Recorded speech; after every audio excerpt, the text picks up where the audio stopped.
I'm Chris Brown, just outside Denver, Colorado, with aviation safety analyst David Soucie, who's written a book about Malaysia Airlines Flight 370. Where are we with the search for this missing plane? The search continues. About 30% of the actual search area that they've identified as most probable has been searched, leaving 70%. But that 30% is still what's concerning to me, because that was the highest probability. So now they're just kind of working in the fringes, and I'm afraid that it may be too little too late. Going over what we know about, what little we know about what happened, what's your best guess, what's your best theory now about what happened on that plane?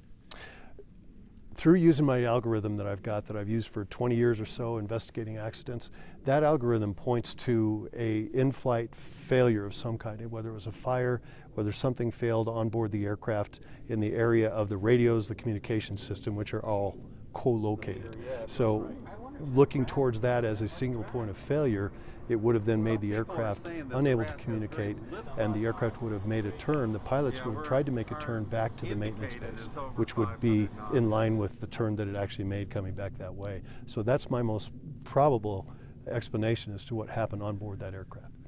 Even if we don't find this airplane, what takeaways can we have 1 year after this very expensive, difficult search for the missing flight? That's a really good question, Chris, but it's something that we continually learn again and again, unfortunately. 4 years ago, the same takeaway. The takeaway is that why do we not know where these aircraft are when they do disappear? When something goes wrong on the airplane, why don't we know where that aircraft is right afterwards? Do we know if there were survivors? Do we know if they were able to successfully land the airplane?